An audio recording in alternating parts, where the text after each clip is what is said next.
Hi guys, welcome to my kitchen. Today I'm making balsamic glazed meatloaf. Alright guys, I'm starting out with 2 pounds of lean hamburger. It's like 80-20. I'm going to start by, I have a half of an onion and a half of a red bell pepper. I chopped up in my food processor. I'm going to get this in here. And if you don't have red bell pepper, don't worry about it. I just had it on hand. I had to use it. So I'm going to throw it in here. Onion alone will be fine. Okay, now I have that in there. I'm going to put a half a teaspoon of each in. I'm going to put in a half teaspoon of garlic powder. I'm going to put in a half teaspoon of celery salt. And don't worry about over seasoning it, guys, because bland meatloaf really isn't that good. Half a teaspoon of ground sage, half a teaspoon of pepper, and a half a teaspoon of salt. And my salt comes out quicker than the pepper, so I'll shut that one off earlier.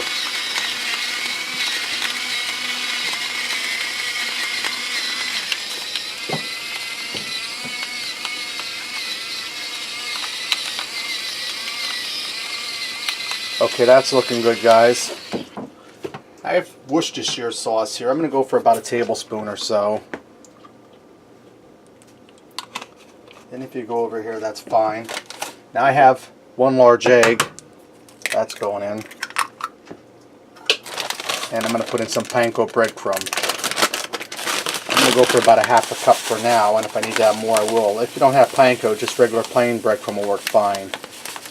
You don't want to use Italian for this type of meatloaf. You just want a plain breadcrumb.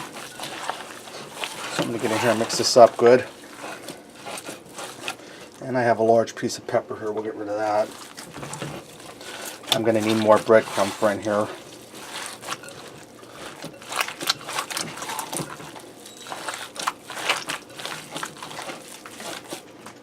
I'm just going to finish off the rest of this bag because there's about a cup of breadcrumb here total.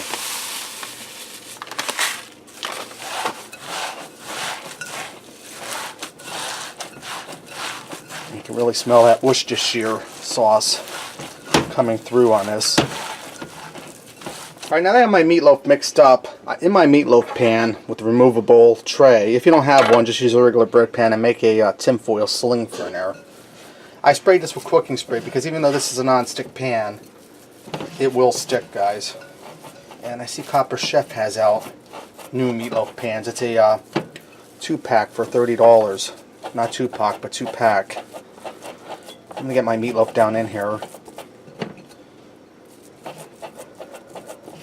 Just want to put it in there firm.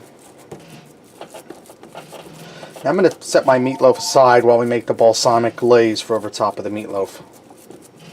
Okay, now for our balsamic glaze. This is really easy to make. In that meatloaf bowl, I'm just going to use that again rather than turning a bowl. I'm going to put about a 1/4 cup of ketchup in here, and I'm just eyeballing this, guys.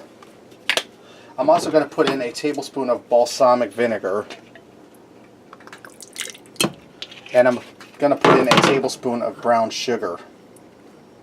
Now I made this dish before, and I got orders from Holly to make extra glaze for on the meatloaf for when it's done. So what I'll do is I'll combine these ingredients in a saucepan over low heat, and I'll let them simmer for a little bit just so they heat through and everything heats up and the sugar melts in there. Okay, now I'm going to take this glaze. Let me get my meatloaf back over here. And I'm going to spread it on top of the meatloaf. And I'm using a spatula because that'll help me get most of it out of here. You just want to smear it around. Spread it all over the top of your meatloaf. Now what I'm going to do is I'm going to put this in a 350-degree oven, uncovered, for an hour and a half, and that should be long enough to cook our meatloaf through. So when this is ready to come out, I'll bring you guys back.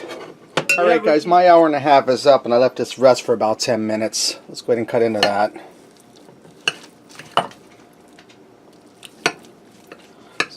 It's holding its shape really well. Looks nice and moist. Let's go ahead and fix up a plate and see what we got, guys.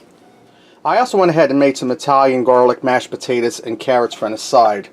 I'm going to finish up my meatloaf by putting a little bit of that extra sauce on that I said I was going to make. Okay, there you have it. Balsamic glazed meatloaf. Thanks for watching. Happy Mother's Day. And until next time, I'll see ya.